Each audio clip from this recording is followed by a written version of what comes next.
always. You get some nuggets and we get nuggets and everybody gets nuggets. You get a nugget, you get a nugget, you get a nugget. Shout out to Oprah.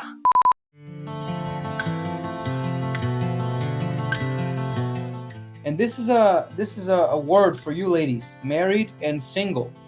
Your Ephesians 5, read the chapter Ephesians 5. Your man is supposed to die for you as Messiah did for the congregation. We understand all that. But what is your task? You need to treat your husband as the Messiah that is dying for you.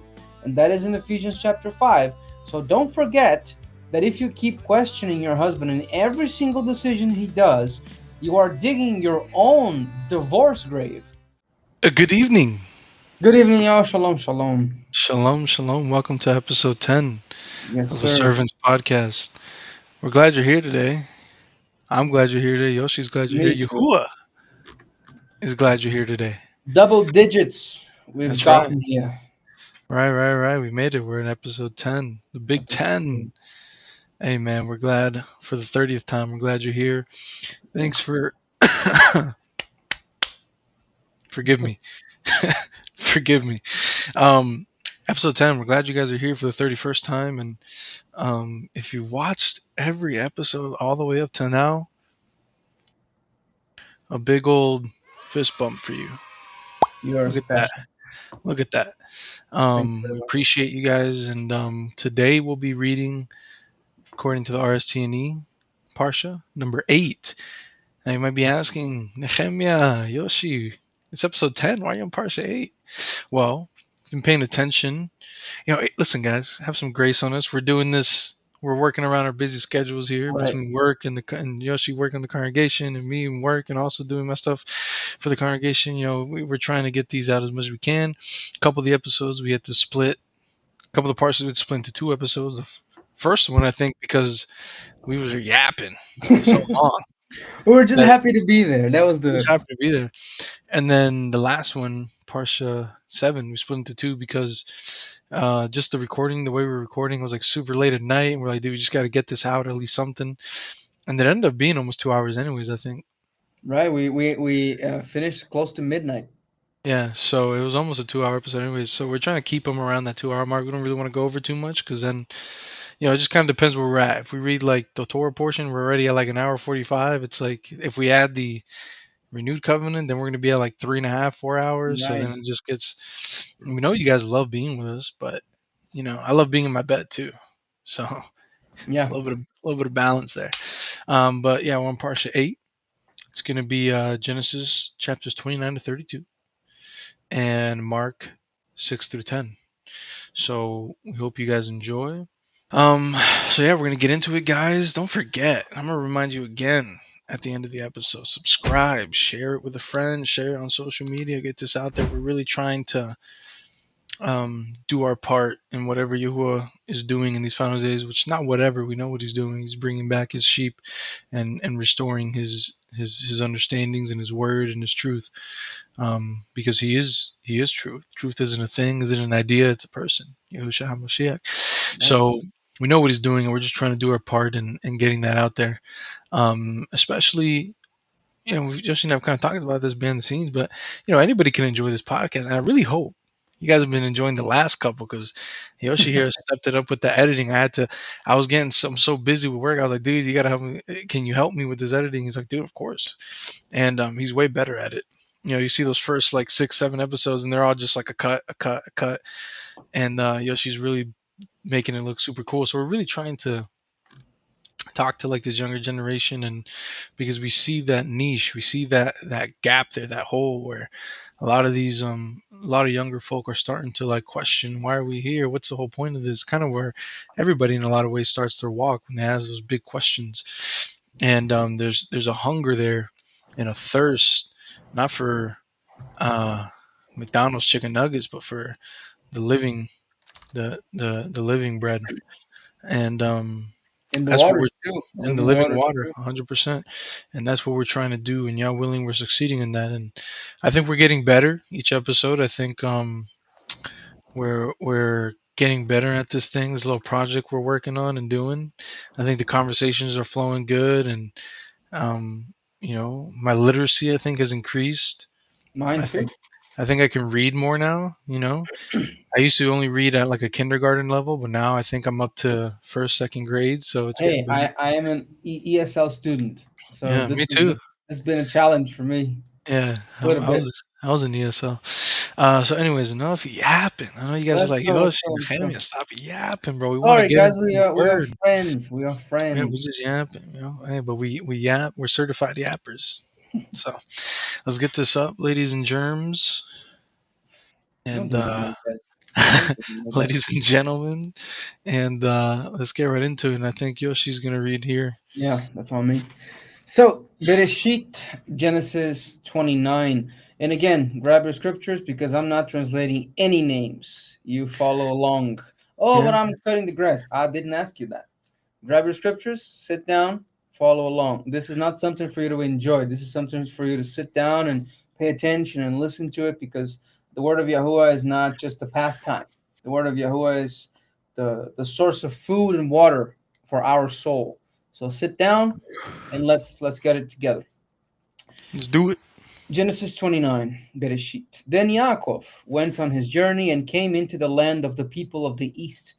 And he looked and saw a well in the field, and see, there were 3 flocks of sheep lying by it. For out of that well they watered their flocks. And a great stone was upon the well's mouth. And there were all the flocks gathered. And they rolled the stone from the well's mouth, and watered the sheep, and put the stone again upon the well's mouth in its place. And Yaakov said to them, My brothers, where are you from? And they said, From Haran are we. And he said to them, Do you know Lavan, the son of Nahor? And they said, We know him. And he said to them, Is he well? And they said, He is well, and see, Rachel his daughter comes with the sheep. And he said, See, it is still bright, neither is it time that the cattle should be gathered together. Give water to the sheep, and go and feed them. And they said, We cannot, until all the flocks are gathered together, and until they roll the stone from the well's mouth. Then we may give mayam to the sheep. Then we may give water to the sheep.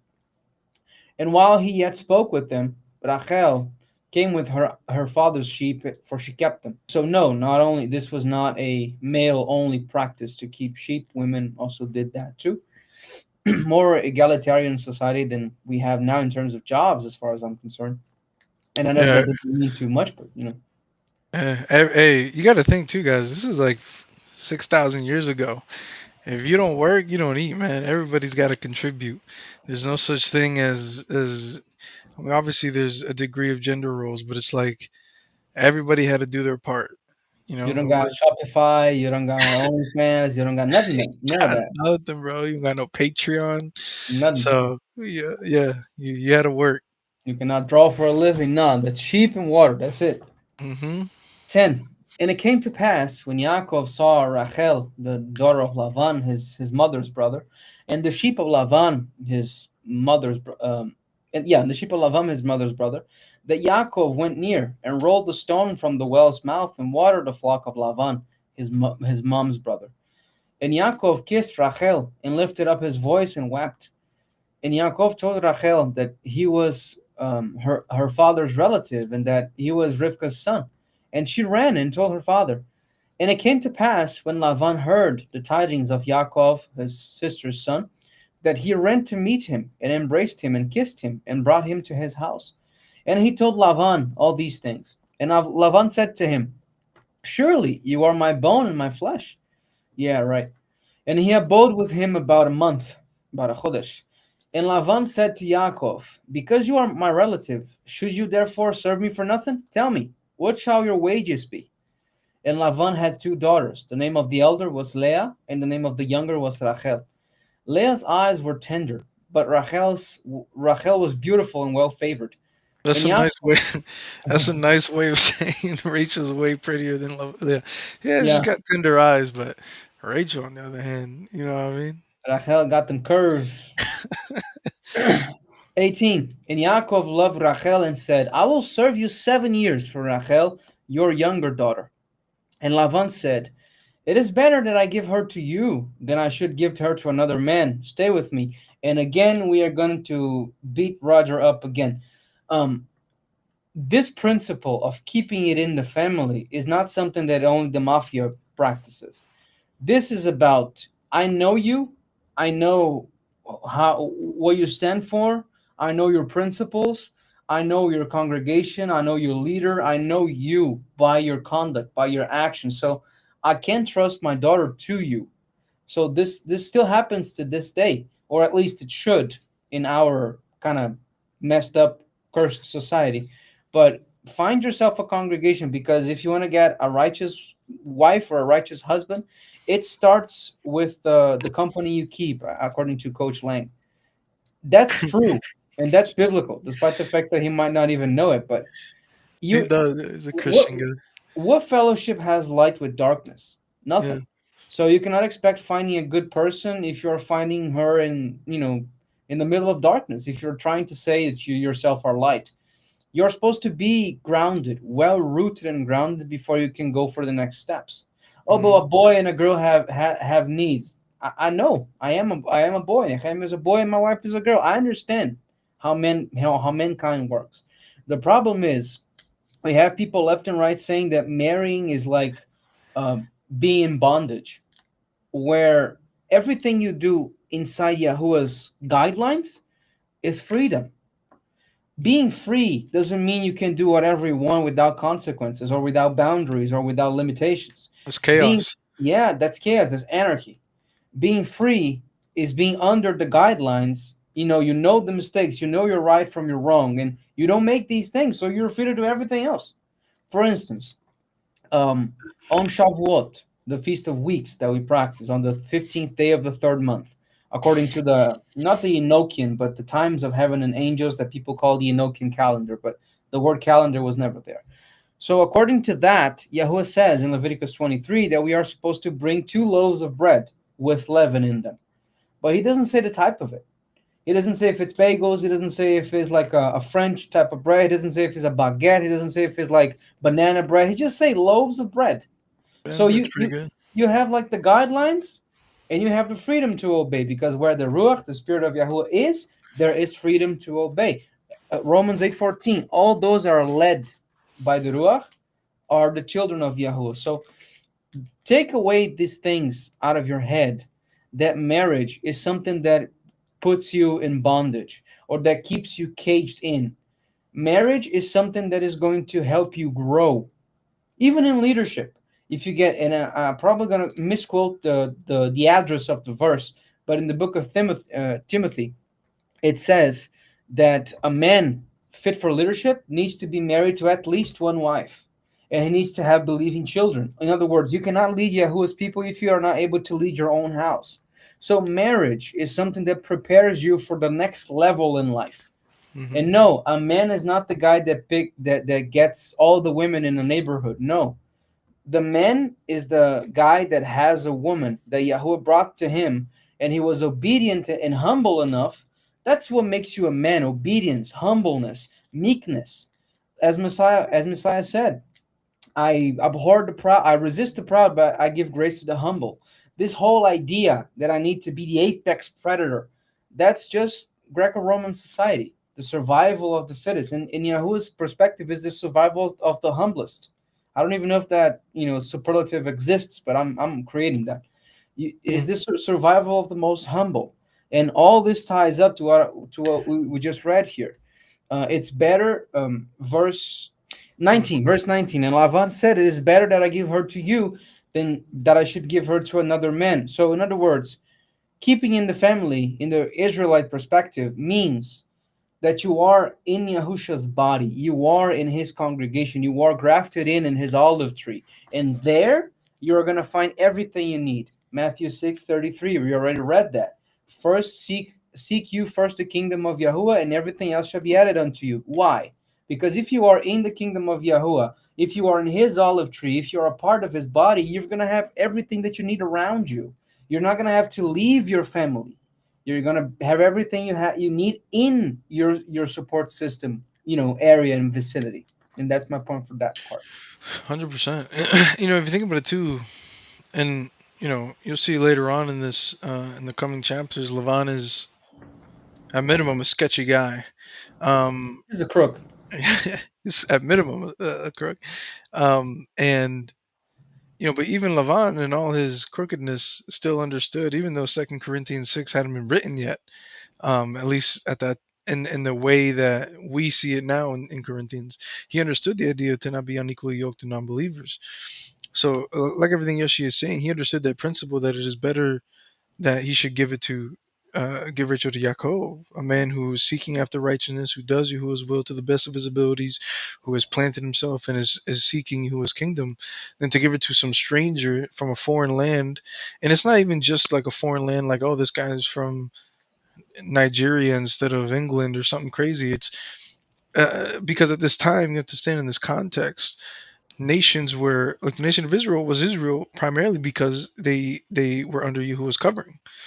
So most people who lived out in Egypt weren't Israelite believers. They didn't keep the faith. They were stuck in their pagan ways. So to give it to an Egyptian who kept pagan practices and worshipped idols and pagan gods and so on and so forth, he said, I'd rather give it to Yaakov, who's a humble man. And and people confuse, I think, humbleness with this idea that you're weak, that you're just some pushover, that you're just like some good for nothing guy who couldn't stand up for himself if he needed to. But no, humbleness is it's almost like it's like having a sword and knowing how to use it, but choosing not to use it Right. because you recognize that there's a time and a place for everything. And if someone backs you up against the wall and you're in a position where you have to defend yourself, of course you have every right to defend yourself. But it's like Yahusha tells Peter, it's like you live by the sword, you're gonna die by the sword. Yeah. So that those are my kind of thoughts on that. But just the idea, the main thing I wanted to run home is that even Lavan understood the idea that to not be unequally yoked with non-believers, and in all his crookedness, he didn't want his daughter to be, stuck with some, non-believers, some pagan, someone who wasn't of the family, and not just necessarily directly blood relation, but just in the Israelite family as a whole. So, like Yoshi said, of Right. course, like you said, marriage is only going to make you better. The right marriage, the wrong marriage can destroy you, and the right marriage can build you up even stronger. Right. And for those of you who want a wife, just like a congregational leader, a pastor, or anything like that, should have at least one wife and have believing children. Because if you can't even lead your family, how are you expecting to lead a congregation? How do you expect to have a wife and be the priest of your home if you can't even lead? You can't even allow Yahuwah to lead you. Right. So there's levels to it. It's like first you have to establish yourself, have a strong foundation, be rooted, like Yoshi said, because you have to show Yahuwah that you are ready now that you've put yourself in a strong position and you have a strong foundation, that you can now be the priest of the home because you have, in a lot of ways led yourself through allowing Yahuwah to lead you, that you can now lead someone else as well in the faith that is in your home. Right. So can't put the cart before the horse. You have to be ready um, to be a wife, and if you feel like you're called to be a pastor, well, first you got to make sure your family's Well your own home pastored. is in order. You know what I mean? Exactly. The pastorship begins in your home. The pastorship begins with you. Is where the first commission of pastorship begins. Can you guard your gates? Can you guard your ears? Can you guard your mind? Can you guard your mouth? Can you do that for yourself? And then once you've proved you are capable of doing that and you built yourself up, then can you guard your own home? Can you guard your family? Can you guard your children? Once you've proven yourself in that, if Yahuwah has called you, then maybe you can guard the gates of a congregation, of a community, of a kehilah. Right. So 19 again. And Lavan said, "It is better that I give her to you than that I should give her to another man. Stay with me." And Yaakov served 7 years for Rachel, and they seemed to him but a few days, for the love that he had for her. And Yaakov said to Lavan, "Give me my wife, for my days are fulfilled, that I may go into her." And Lavan gathered together all the men of the place and made a feast. And it came to pass in the evening that he took Leah his daughter and brought her to him, and he went into her. And Lavan, so don't get confused. Yaakov was serving for Rachel, but the dude Lavan, the crooked guy, gave him Leah, the older sister. So don't get confused in the names because that's a major detail. Hmm. 23. And it came to pass in the evening that he took Leah his daughter and brought her to him, and he went into her. And Lavan gave to his daughter Leah Zilpah, his maid for a handmaid. And it came to pass that in the morning, see, it was Leah. And he said to Lavan, What is this you have done to me? Did I not serve you for Rachel, the younger one? Why then have you deceived me like that?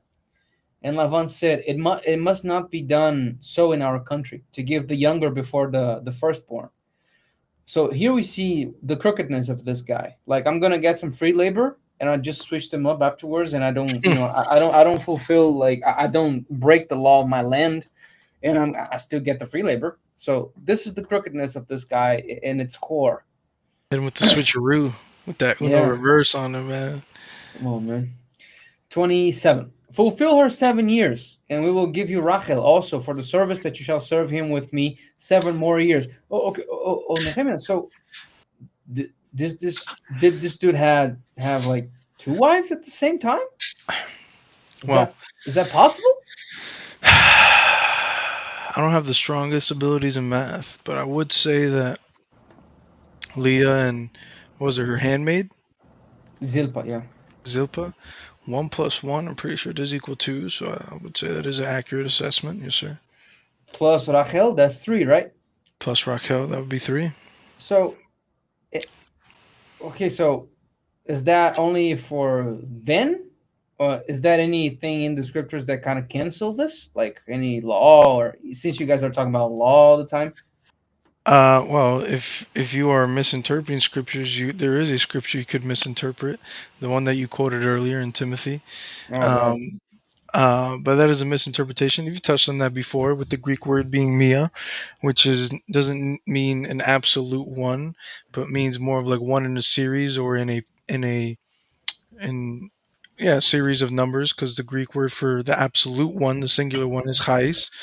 Um, so people might not like it. People may feel uncomfortable about it, but according to scriptures, maybe not according to man's laws, maybe not according to man's country where they create their own laws, but according to scripture, man may have more than one wife. So my question to you, Yoshi, is: should every man have more than one wife? Hell no. Why do I Right. say that so vehemently? Because that's a calling. As everything we see in scripture, that's a calling. You are called to do that. And no, for those of you that are all roused up, you don't have more than one wife just to have more sex, because her her food is on you, her housing is on you, her clothing is on you. Of course, she's going to be your helpmate, but you are the chief of your home. You are the head of your house. So now, out of a sudden, you are leading two women, and let's say both of them have 4 kids. Now you have an army of children. When are you going to have time to have sex? Probably you're not going to have as much as when you were married to just one. So the plural marriage, or should we say the Torah marriage, because we have two ways of getting married: monogamy or polygyny.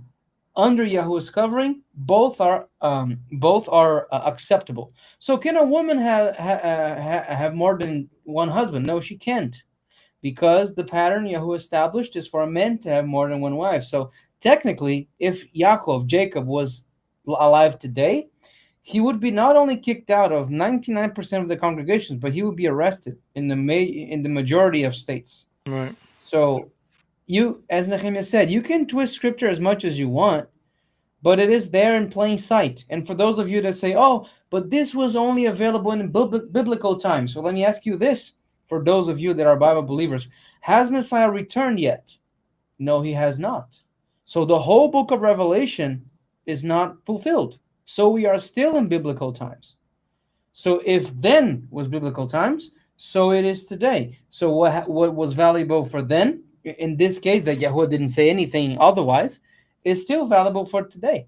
So no, Messiah didn't put this on the cross, as a lot of people say that he did with the Torah. That, oh, the law was done away with. Where? Oh, but there's a verse that says that Messiah is the end of the law. Check the Hebrew. Messiah is the goal of the law. He is the thing that kind of points us to the perfection of it. Don't Mhm. twist the scriptures, guys. And I'm saying this to promote plural marriage? No. But I'm saying it is truthful.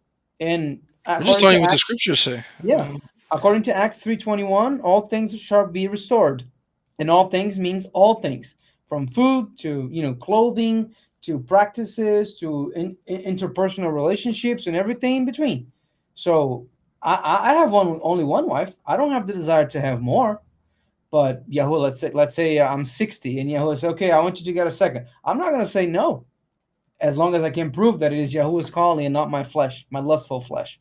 So the scriptures are very clear. You can choose to be blind to it. You can choose to be dumb to it, but it ain't gonna change what the text says. Hmm. And there's no compulsion here, guys. I mean, and look, at the end of the day, like I said, this isn't an episode where we're sitting here telling, because there's going to be some young guy who listens to this is going to take this now as a justification to go shack up with 4, 5, 6, 10 different women, and that's not the case. First of all, marriage has to be a covenant. You make a covenant under Yahuwah, and there has to be balance here, right? What does 1 Corinthians 10:23 say? Everything in Torah is permitted, but not everything is profitable. Some of you can't even manage yourselves, let alone one wife, and then some of you who are married can't even manage one marriage with one wife. What are you going to bring another person into your mess and make an even bigger mess that you can't manage? So you have to be realistic, and we're just look at the end of the day, we're just being honest with you. We're telling you what the scriptures say. I'm not telling you my opinion. My like I don't desire, like I don't desire to have more than one wife. I'm not here for some kind of personal gain, or I'm just telling you what Yahuwah says in His scriptures. We see a pattern. Abraham had more than one wife. Yaakov had more than one wife. King Solomon had a lot of wives. All the patriarchs, all these people, like Yoshi said, who if they appeared today, if they appeared in modern times and try to walk into a church, try to walk into a synagogue, try to walk into a congregation, a lot of you guys would kick these people out. And if Yaakov didn't have these 4 wives, and I'm foreshadowing a little bit, if Yaakov didn't have these 4 wives, there'd be no Israel. Precisely. There'd be no Israel, because out of his 4 wives were all the 12 tribes started with the 12 children that Yaakov has. So without the polygyny, there would be no Israel. There would be no Messiah. There would be none of this.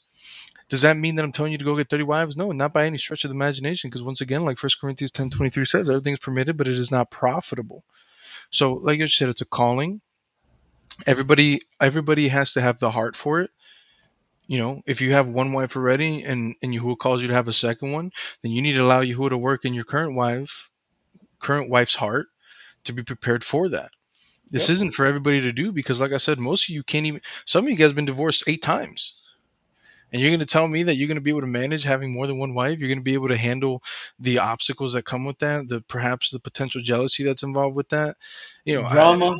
the drama, the weight that comes with all those things. Most of you can't even handle the weight of your own life, let alone for 2 wives and everything that comes with that. Right. So no, this isn't a promotion that everybody should go get 2 wives. Really, I'd honestly probably discourage most of you guys to go get another wife, because you guys can't even Yeah. handle one. It Um, must be. I have not never done this, and neither do I want it. But it must be a lot of responsibility, way more than just one wife. One wife is already a lot of responsibility, and I'm glad what I have. And not that I'm scared, or not that I couldn't do it. It's just that I don't have the desire for it, because I don't think I have the calling now. Things can change in the future, and I'll never close the door to obey Yahweh. Never, no way, shape, or form. And my wife knows about this. She already understands the point of view, and we share the point of view because we are a team. But the point is, as Nechemyah says, you are 25 going through your third divorce. Why do you want a second wife? It doesn't make any sense. And also, a wife is not somebody you met in the casino in Las Vegas and got married while you're drunk at 2 in the morning. Marriage is a contract. You have witnesses, you have oversight, you have a physical contract that is called ketuvah, that I have one, here on one of my walls. And you have processes to go through. You have steps to follow. You have counseling, premarital counseling. It ain't just that easy that you can just check up your girlfriend and call yourself a husband. No, you need to have certification for that, because you're not just checking up here and now. You're making a covenant that's going to be, long lasting. There's going to be perpetual, and that's going to have perpetual implications, because as we've discussed in some episodes previously, I don't remember precisely which one it was. Your actions have, generational implications. So if you mess up here, probably your great grandchildren are still going to be suffering.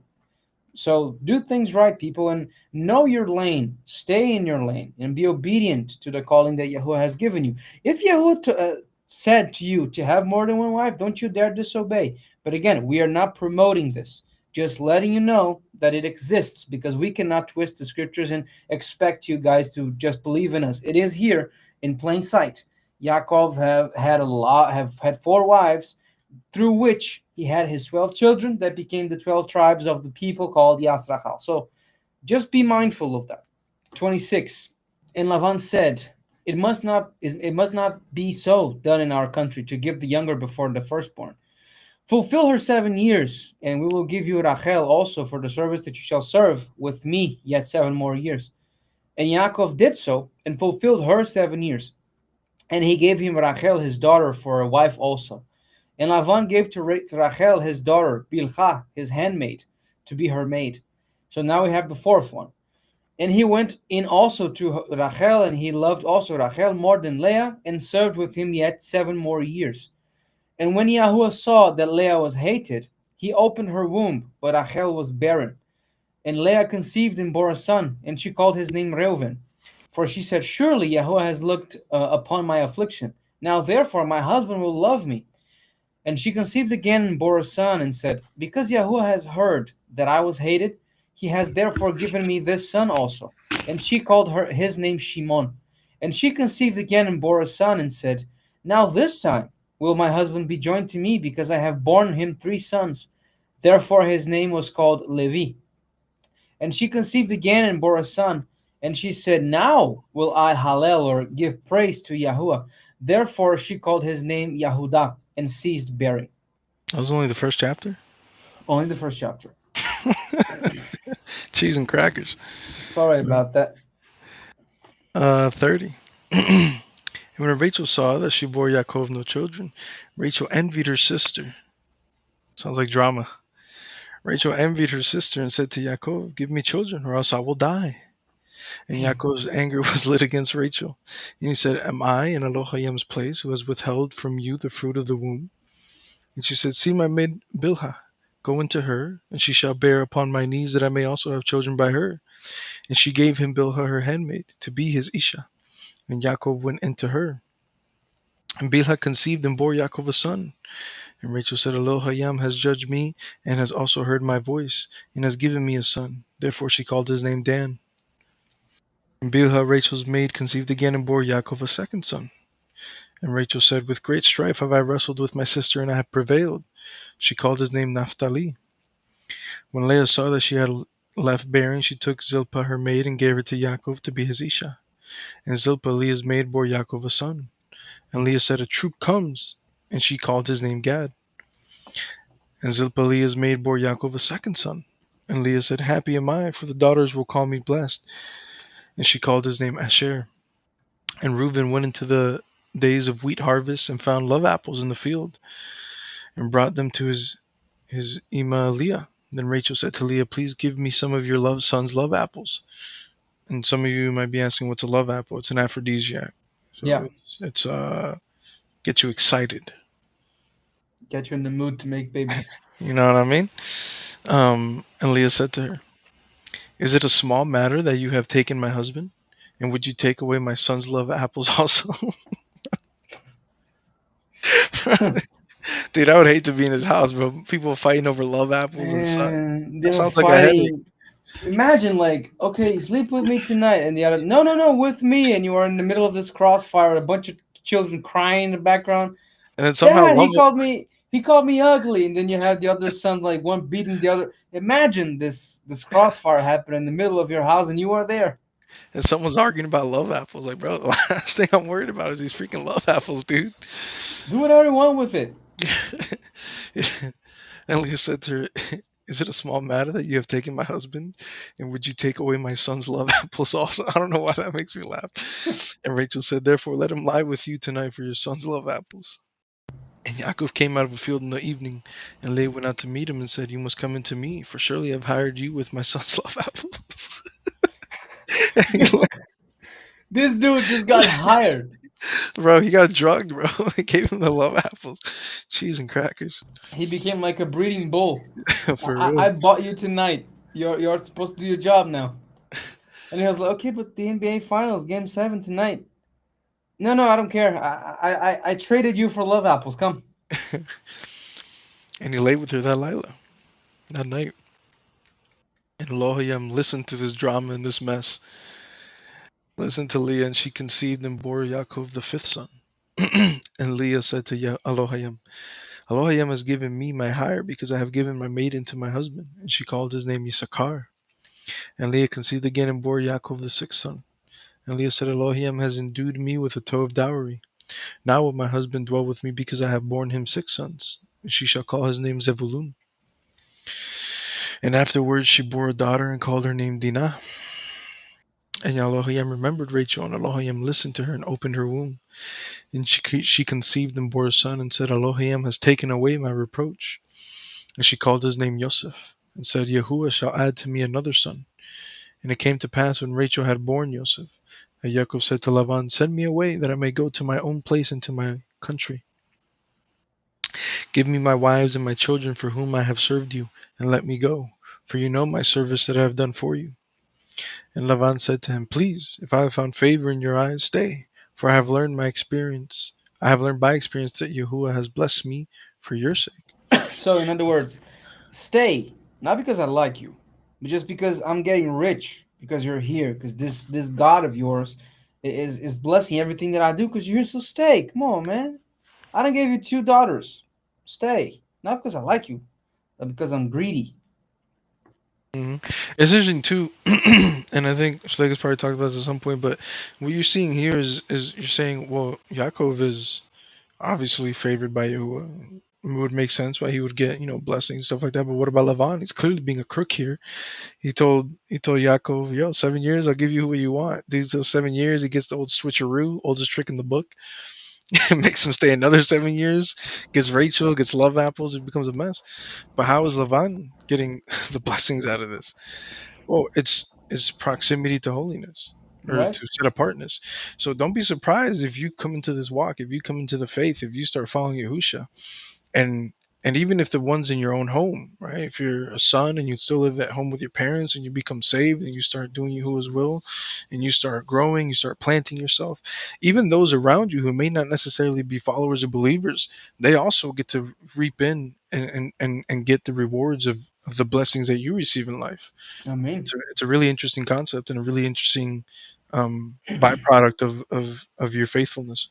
also because in the beginning you don't have that much knowledge to win them for Yahuwah with words. So your actions, they do the talking for you. So normally, what did Yahusha say for us to be? Salt and light. When something is lit up, you cannot ignore it. It is so bright that you see it from afar. So technically, and when your food is salty, you cannot ignore it either. So your actions, especially in the beginning when you just gotten saved, I know because I went through that. When I got saved, I was living with my parents. So your actions, they speak volumes that are louder than your words, because in the first years, in the first days, you're not that well equipped to to get in the conversation, because they can twist your words very easily. So it's Mhm. just easier to be consistent, keep being obedient, keep doing what Yahweh is telling you to do, keep being planted, and eventually, Yahweh willing, they are going to come. That's not a promise, but it happens a lot. 28. And he said, Appoint me your wages and I will give it. Imagine if he said 30 love apples a week and I'm staying. And he said, 29. And he said to him, You know how I have served you and how your cattle were with me. For it was little which you had before I came, and it is now increased to a multitude. And Yahuwah has blessed you since my coming. And now, when shall I provide for my own home also? And he said, What shall I give you? And Yaakov said, You shall not give me anything. If you will do this thing for me, I will again feed and keep your flock. I will pass through all your flock today, removing from there all the speckled and spotted cattle, and all the brown cattle among the sheep, and the spotted and speckled among the goats, and those shall be my hire. So shall my tzedakah, my righteousness, answer for me in time to come, when it shall come from for my hire before your face. Every one that is not speckled and spotted among the goats and brown among the sheep, that shall be counted as stolen with me. So, translation, what's he really saying? He's saying, dude, I'm gonna do another season here, tending to your sheep, and I'm gonna take all the ugly ones. And you're gonna get to keep all the pretty little sheep from Minecraft. All right. Yeah. I'm gonna take the brown ones, the ones that got spots, and then they're kind of eh. All the ones the market doesn't want, I'm gonna take it. I'm gonna take the. You get to keep the nice ones, and if you see me with any nice ones, that means I stole them from you. That's how serious Yaakov's being. He's like, I don't even want the best. I want, you know, Just let me man, go home, bro. let me go. And Lavan said, see, I would. It might be according to your word. And he removed that day the male goats that were ring streaked and spotted, and all the female goats that were speckled and spotted, and every one of them that had some white in it, and all the brown among the sheep, and gave them into the hands of his sons. And he set 3 days' journey between himself and Yaakov fed the rest of Lavan's flock. And Yaakov took rods of green poplar, and of the hazel and chestnut trees, and rounded white streaks in them, and made the white appear that was in the rods. And he set the rods that he had rounded before the flocks in the gutters in the watering troughs when the flocks came to drink, that they should conceive when they came to drink. And the flocks conceived before the rods, and brought out cattle ring-streaked, speckled, and spotted. And Yaakov did separate the lambs, and set the faces of the flocks toward the ring-streaked, and all the brown in the flock of Lavan. And he put his own flocks by themselves, and did not put them in Lavan's cattle. And it came to pass, whenever the stronger cattle did conceive, that Yaakov laid the rods before the eyes of the cattle in the gutters, that they might conceive among the rods. But when the cattle were feeble, he put them not in. So the feebler were Lavan's, and the strongers Yaakov's. And the man increased exceedingly, he had much cattle, and female servants, and male servants, and camels, and donkeys. 31. And he heard the words of Lavan's sons, saying, Yaakov has taken away all that was our father's, and of that which our fathers has he gotten all his beauty. And Yaakov beheld the face of Lavan, and see, it was not towards him as before. Yaakov was getting richer than his father-in-law. It was And getting a little Yahuwah jelly. said, yeah, and Yahuwah said to Yaakov, return to the land of your fathers and to your mishpachah, to your family, and I will be with you. And Yaakov sent and called Rachel and Leah to the field of to his flock, and said to them, I see your father's face, that it is not toward me as before, but the Elohayim of my father has been with me. And you know that with all my power I have served your father, and your father has deceived me and changed my wages 10 times. But Elohayim did not allow him to hurt me. When he said, the speckled cattle shall be your wages, then all the cattle bore speckled. And when he said so, the ring streaked shall be your hire, then all the cattle bore ring streaked. So Elohayim has taken away the cattle of your father and given them to me. So like I'm not guilty of that. That's on Yahuwah. I don't know what this old man is stripping. I ain't got nothing to do with this. But it's pretty funny because, there's a lot of words there, but like I was saying earlier, in essence, Yaakov just made a deal. I'll take all the bad cattle, you keep the good. So he did another season, and he kept all the bad cattle, and all the cattle. He must have given some love apples or something, bro. They all, they all made some babies, and then all the babies that were born were pretty much speckled and rung strict. So long story short, Yaakov ended up getting like all the cattle, and then Lavan's over there like, dude, what the heck, bro? This guy's taking all my sheep. This guy is like cheat coding me somehow. And no, it's just Yahuwah. Okay. So now your salary is the white ones. Okay, only give them white. I don't care. It's only him. That's the favor of Yahuwah. That's the best gift a man can have after salvation and the ruach and the spirit is discernment, is favor. Yahuwah's 100%. favor. And this is also a testament to Lavan. He's reaping what he sowed. He thought he was going to get away from doing one of Yahuwah's men dirty. He's like, because they agreed originally to 7 years. Then he hit them with the switcheroo, had him another 7 years. And then he thought he was going to get the sweet end of the deals, even after doing Yaakov dirty, that he was going to keep all the good sheep. And Yahuwah said, Not here. Not today, sir. Verse 10. And it came to pass at that time that the cattle conceived, that I lifted up my eyes and saw in a dream, and see, the rams that leaped upon the cattle were ring-streaked, speckled, and grizzled. And the Malach, the angel of Elohayim, spoke to me in a dream, saying, Who's that? Yaakov. That's the pre-incarnate Yahusha, the pre-incarnate Messiah. How do I know that? The definite article.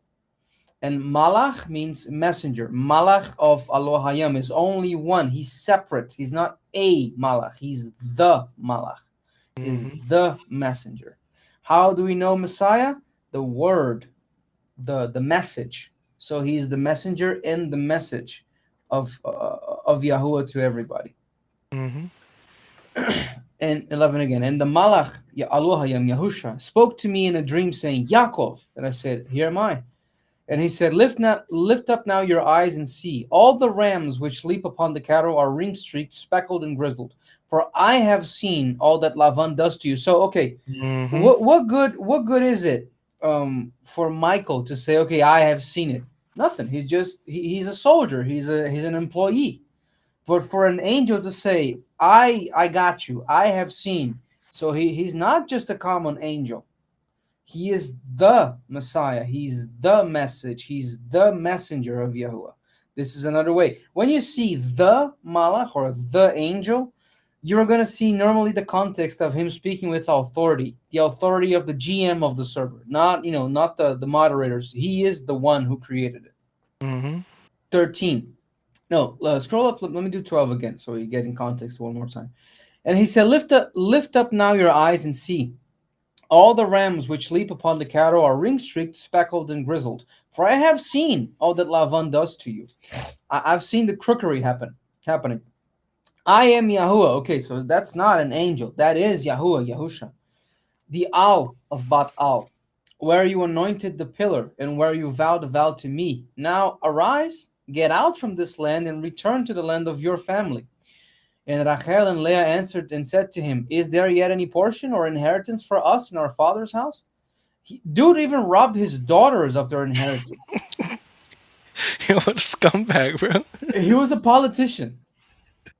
Yo, He was a this he was guy, a bro, he's Brazilian politician. he's so grimy.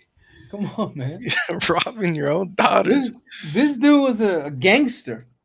He's a wolf in sheep's clothing. Yeah, he was a dinosaur in sheep's clothing. Because especially if you think about it, he led with this trying to let Yaakov's guard down. Because Yaakov, one of his wives says, "Oh, that's a great idea. Because I'd rather them marry you than some stranger." But really, he just wanted Yaakov to pretty much make him his Free slave, free manual labor. free labor. And then when he was gonna pay him, he didn't pay him what he agreed to pay initially. But what did Yahuwah say? Vengeance is mine. And in Yeah. the end, if you get done dirty, don't take revenge in your own hands. Let Yahuwah do it, because he's gonna judge that person accordingly. He's gonna reward you accordingly. Blessed are those who bless Yasrachal, and cursed are those who curse or do harm to Yasrachal. 15. Are we not counted as strangers by him? For he has sold us and has fully devoured our money also. Dude gambled all their money in Las Vegas. For all the riches that Elohim has taken from our father, that is ours and our children's. Now then, whatever Elohim has said to you, do. And this is a word for you ladies, married and single. Your Ephesians 5. Read the chapter Ephesians 5. Your man is supposed to die for you as Messiah did for the congregation. We understand all that. So technically, if you're being robbed, is our job to be shot in the face to try to protect you. But truth be told, if I'm shot in the face, you'll be the next. That's.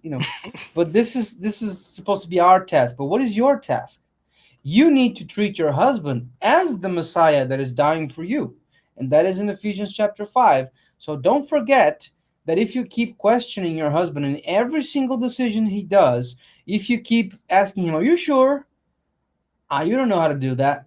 You are shooting yourself in the foot Hmm. because you are hindering your husband's leadership skills and you are basically transforming him into a wuss. You are transforming him into a weak vessel, or you are digging your own divorce grave because nobody in sound mind is going to destroy their own foundation, because this is what we are as husbands. We are the foundation of your household as long as we are under our rock, the rock of our salvation, Messiah Yahusha.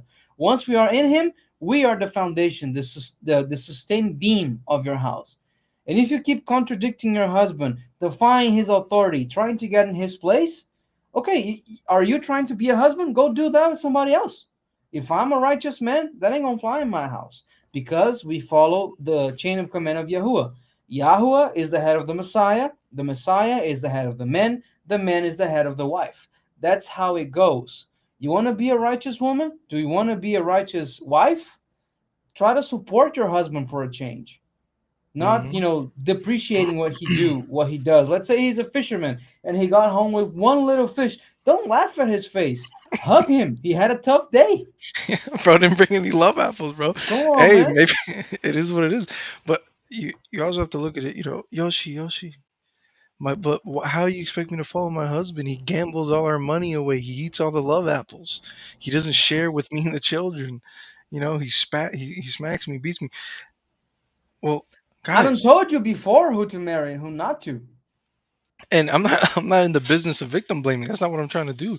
Because look, there is situations where for one reason or another you got deceived. The man presented himself in a certain way, and then for one reason or another he changes and he turns out to be a scumbag. But a lot of you guys, and this, you may not like me for saying it, but a lot of you guys chose the man you married, and you chose him knowing the flaws and the miss and the flaws in his character that he had, and you thought you could change him.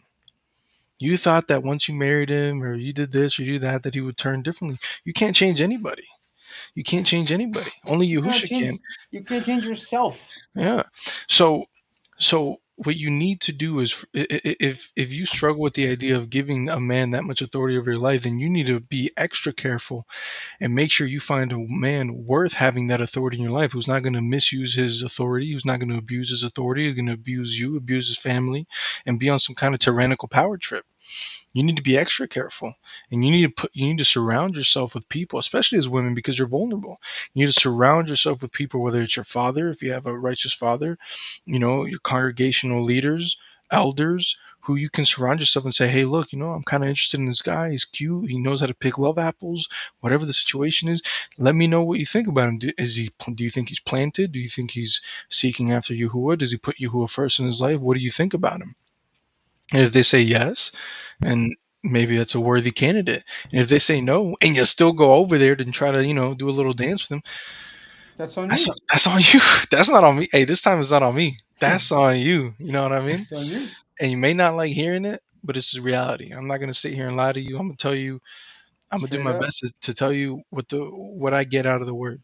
So especially nowadays, we live in a society, and this is especially for the young people, because a lot of you guys are looking for relationships or looking for a marriage in the wrong place, and you're prioritizing the wrong things in that marriage. You You're want to looking. find, You're looking for chemistry. You're not looking Mhm. for righteousness. You're looking for a chick with a nice bosom that's got the that's got the hips on her.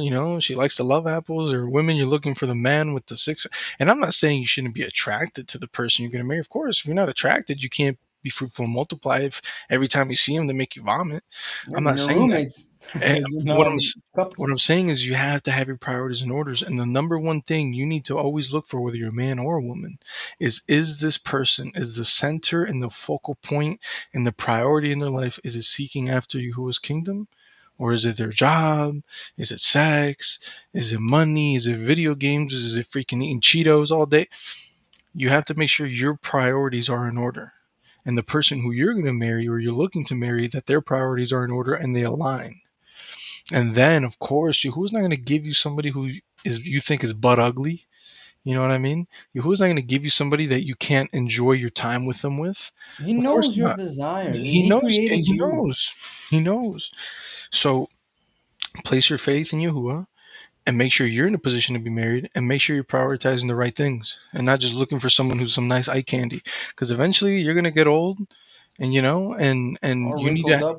all wrinkled up, and you need to have someone who you have a relationship with, a friendship with, someone that you guys are walking together with and helping each other grow in your discipleship and truly But being a had. but what about Amos chapter 3, Nehemiah and Yoshi, that as long as we get into agreement, we're fine? No. Read it again. You start your walk being in agreement beforehand. Mm-hmm. Don't expect to be in the rescue business unless you are a lifeguard, because you're not going to be successful rescuing anybody. You didn't rescue yourself. If you are a saved person, Yahush, oh, I accepted Jesus. No, he accepted you. You just said yes to his invitation. You didn't accept him. He accepted you. Mm-hmm. We don't have power over him. It's the other way around.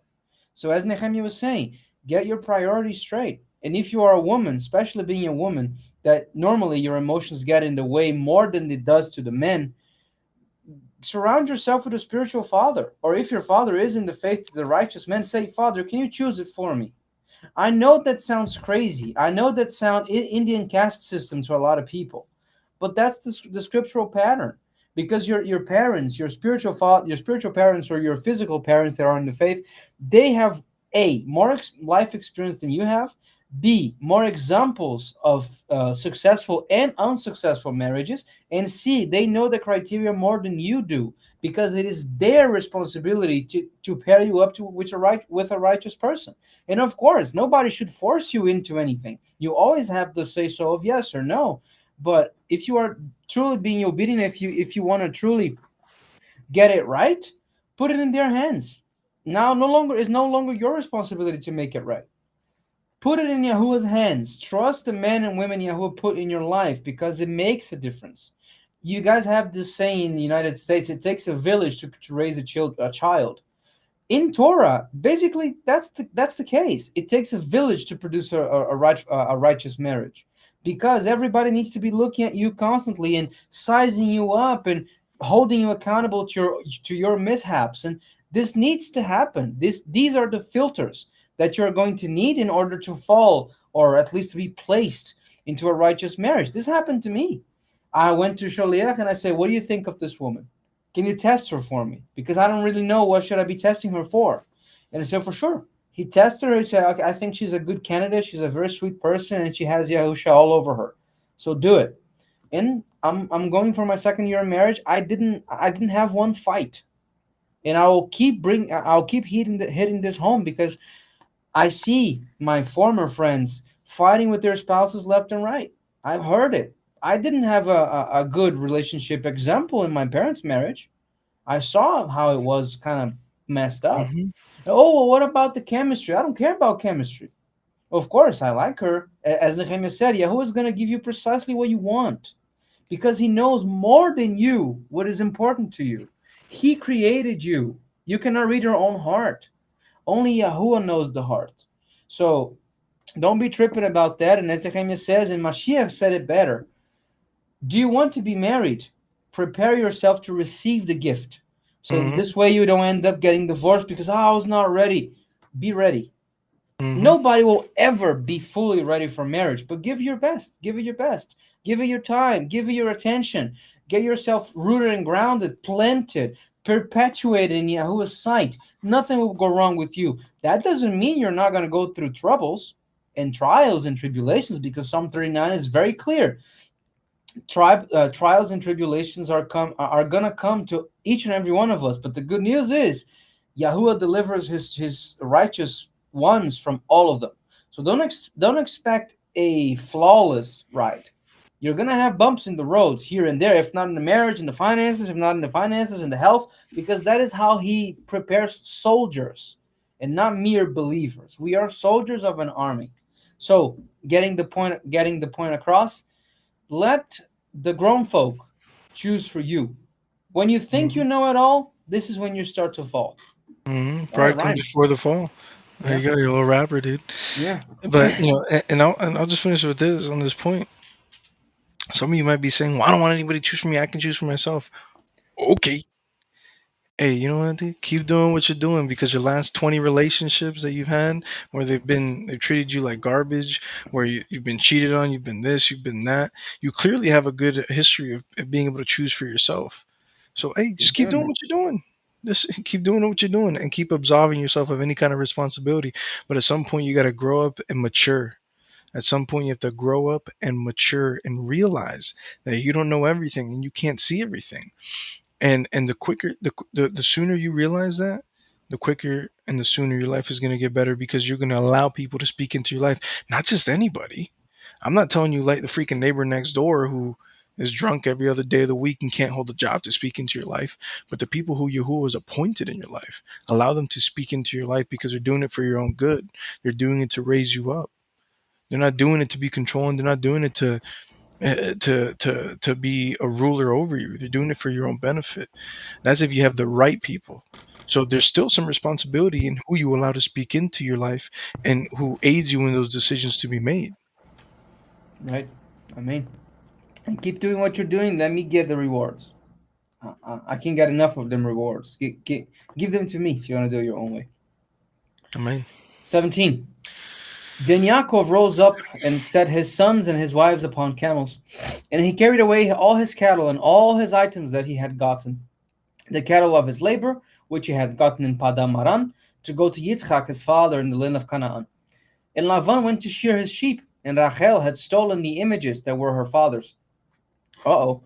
And Yaakov went away without telling Lavan the Aramean, in that he told him not that he had fled. So he fled with all that he had, and rose up and passed over the river, and set his face toward Mount Gilad. And it was told to Lavan on the third day that Yaakov had fled. And he took his brothers with him and pursued after him a 7 days' journey. And they overtook him in the Mount Gilad. And Elohim came to Lavan the Aramean in a dream by night and said to him, Listen here, boy, that you speak not to Yaakov either good or bad. Don't even talk to him. Just turn around and go home. Then Lavan kind of, ignored it and overtook Yaakov. Now Yaakov had camped his tent in the mountain, and Lavan with his brothers camped in the mountain of Gilad. And Lavan said to Yaakov, What have you done, that you have gone away without telling me, and carried away my daughters as captives taken with a sword? Why did you flee away secretly and deceive me? Why did you not tell me, so that I could have sent you away with joy and with songs and with tabret and with harp? And you have not allowed me to kiss my sons and my daughters. You have now done foolishly in so doing. Right then and there, I would have chopped his head off instantly. Now you guys go home. I would have slapped him in the mouth. No, I would end it there. I would have saved Padan Aram that night. Just 29. It is in the power of my hand to do you harm, but the Al that you guys know as God, the Al comes from the Al means powerful. And again, grab your scriptures because I'm not translating any names. Or mighty one. But the Al of your father's house spoke to me last night, saying, Take heed that you speak not to Yaakov, either good or bad. And here I am yapping, ignoring this very same instruction. He was said, keep it mute, keep it cute, and he completely ignored that. 30. And now you have gone because you greatly long for your father's house. But why have you stolen my Elohim, my mighty ones, my gods? And Yaakov answered and said to Lavan, Because I was afraid. For I said, suppose you would take, by the way, just to clarify, verse 31 is not a direct answer to verse 30. So 27, that's the end of Lavan's first question. Why did you flee? And, before me having the opportunity to give you all the songs and all this BS that he's yapping about. This is the first question. So now scroll to verse 31. And Yaakov answered that first question to Lavan. I didn't tell you anything because I was afraid. For I said, suppose you would take by force your daughters from me, with whoever, and then you have the answer of the second question. With whoever you find your gods, let him not live before our brothers discern what is and isn't mine, and take it with you. For Yaakov knew not that Rachel had stolen them. And Lavan went into Yaakov's tent, and into Leah's tent, and into the two female servants' tents, but he found them not. Then went he out of Leah's tent and entered into Rachel's tent. 34. Now Rachel had taken the images and put them in the camel's furniture and sat upon them. And Lavan searched the entire tent, but found them not. And she said to her father, Let it not displease my master that I cannot rise up before you, for the custom of women is upon me. And he searched, but found not the images. Sounds to me like a case of like father, like daughter. Because she was lying too, and she was into them gods. 36. And Yaakov was angry and contended with Lavan. See, this is the head chopping part that I would, had gone a step further. And he answered and said to Lavan, What is my trespass? What is my sin that you have so hotly pursued after me? Why have you searched all my items? What have you found from all your household items? Set it here before my brothers and your brothers, that they may judge between us both. These 20 years have I been with you. Your ewes and your female goats have not cast their young, and the rams of your flock have I not eaten. That which was torn of beasts I brought not to you. I bore the loss of it. Of my hand did you require it, whether stolen by day or stolen by night. So I was. In the day of the drought, in the day the drought consumed me, and frost by night, and my sleep departed from my eyes. Therefore have I been 20 years in your house. I served you 14 years for your 2 daughters, and 6 years for your cattle. And you have changed my wages 10 times. So that part that they basically agreed on their last terms, it was not but a season. It was 6 plus years of getting the Mm. cattle, the ring streaked, the grizzled, the speckled, the brown ones. So it was 6 years for that, 6 years worth of salary. So there, 41. Therefore have I been 20 years in your house. I served you 14 years for your 2 daughters and 6 years for your cattle, and you have changed my wages 10 times. Except the Elohim of my father, the Elohim of Abraham, and the fear of Yitzchak had been with me, surely you would have sent me away now empty. Elohim has seen my affliction and the labor of my hands, and rebuked you last night, and you ignored it completely. And Lavan answered and said to Yaakov, these daughters are my daughters. So now he's trying to go back on his own word. And these children are my children, and these cattle are my cattle, and all that you see is mine. So, okay, but didn't we agree upon a salary, on a wage? That all the speckled, the grizzled, the ring streaked, the spotted, wouldn't they be mine? And now you're saying they're yours? This is why I say head chopping. This dude is beyond repentance. He's beyond our reach. So, and Lavan answered and said to Yaakov, these daughters are my daughters. Wrong. These children are my children. Wrong. And these cattle are my cattle. Wrong again. 3 strikes. And all that you see is mine. And what can I do this day to these my daughters, or to their children which they have borne? Now therefore come, let us make a covenant, you and I, and let it be for a witness between you and me. And Yaakov took a stone and set it up for a pillar. And Yaakov said to his brothers, gather stones. And they took stones and made a heap. And they did eat there upon the heap. And Lavan called it Yegar Sahadutha, but Yaakov called it Galad. And Lavan said, this heap is a witness between you and me this day. Therefore was the name of it called Galad. And Mitzpah, for he said, Yahuwah watch between you and me when we are absent one from another. If you shall afflict my daughters, or if you shall take other wives besides my daughters, no man is with us. See, Elohim is witness between you and me. And Lavan said to Yaakov, see this heap and see this pillar, which I have set between you and me. This heap be a witness, and this pillar be a witness, that I will not pass over this heap to you, and that you shall not pass over this heap and this pillar to me for harm. The Elohim of Abraham and the Elohim of Nahor, the Elohim of their father, judge between us. And Yaakov swore by the fear of his Abba Yitzchak, that being Yahuwah. Then Yaakov offered sacrifice upon the har and called his brothers to eat bread. And they did eat bread and stayed all night in the mountain. And early in the morning, Lavan rose up and kissed his sons and his daughters and blessed them, as if they wanted any blessing from that crook. And Lavan departed and returned to his place. And Yaakov went on his derek, his way, and the heavenly Malachim of Elohim met him. And when Yaakov saw them, he said, this is Elohim's army. And he called the name of that place Machanayim. And Yaakov sent messengers before him to Esau his brother, to the land of Seir, the country of Edom. And he commanded them, saying, so shall you speak to my master Esau. Your servant Yaakov says this, I have sojourned with Lavan and stayed there until now. And I have oxen and donkeys, flocks and male servants and female servants. And I have sent to tell my master that I may find a hand in your sight, favor. And the messengers returned to Yaakov, saying, we came to your brother Esau, and also he comes to meet you and 400 men with him. Then Yaakov was greatly afraid and distressed, and he divided the people that were with him and the flocks and the herds and the camel into 2 camps, and said, if Esau comes to the one camp and smites it, then the other camp that is left shall escape. And Yaakov said, O Elohim of my Abba Abraham, and Elohim of my Abba Yitzchak, Yahuwah who said to me, return to your country and to your mishpacha, and I will deal well with you. I am not worthy of the least of all the chesed and of all the truth which you have showed to your servant. For with you, my staff, I pass over this Jordan, and now I have become 2 camps of people.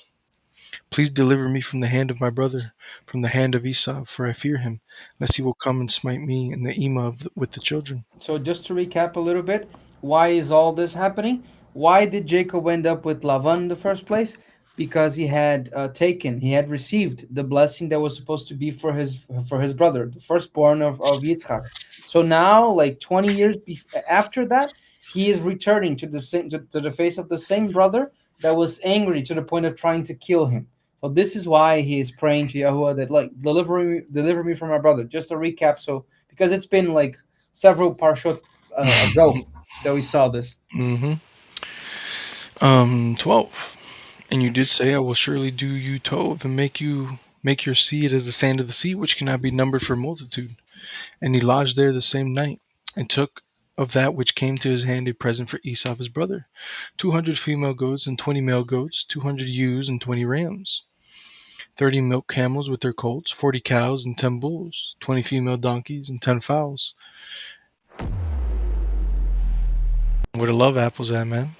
You giving him all this stuff, but no love apples, bro. I think he wouldn't go that far. I mean, that's too precious of a gift. Yeah, actually, you're right. You're right. Yeah. My bad. My bad. 16. And he delivered them into the hand of his servants. Every drove by themselves, and said to his servants, "Go ahead of me and put space between the drove and drove." And he commanded the foremost, saying, "When Esau my brother meets you and asks you, saying, Whose are you? And where are you going? And whose are these before you? Then you shall say, They are your servant Yaakov's. It is a present sent to my master Esau. And see, also Yaakov is behind us." And so in like manner he commanded the second and the third and all that followed the drove, saying, "In this manner shall you speak to Esau, when you find him. And say also, See, your servant Yaakov is behind us, for he said, I will appease him with the present that goes before me, and after that I will see his face. I suppose he will then accept me." So the present went before him, and he himself lodged that Lila in the company. And he rose up that Lila, and took his 2 wives and his 2 female servants and his 11 sons, and passed over the ford Yaakov. And he took them and sent them over the brook, and sent over what he had. And Yaakov was left alone. And there wrestled a man with Yaakov until the breaking of the day. And when the man saw that he prevailed not against him, the man touched him, the hollow of Yaakov's thigh, and the hollow of Yaakov's thigh was out of joint, as a son of man wrestled with Yaakov. Dude And was here wrestling with an angel, like full lucha libre profesional, the completely out of a sudden. Oh yeah, I saw that angel. Yeah, I beat him up yesterday. hmm I can only imagine the scenario. I have an insight here I think is interesting. 25. And when the man saw that he prevailed not against him, the man touched the hollow of Yaakov's thigh, and the hollow of Yaakov's thigh was out of joint, as the son of man wrestled with Yaakov. And the man said, Let me go, for the day breaks. And Yaakov said, I will not let you go, except you bless me. And the man said to Yaakov, What is your name? And he answered, Yaakov. And the man said, Your name shall no longer be called Yaakov, but Yisrael, or Yashrael. For as a Sar, as a prince, you have power with Elohim and with men, and have prevailed. This is my hypothesis. So I think when a lot of people read this, they think they literally, when they wrestled, they were contending with each other, that they were opposing each other and pushing against each other.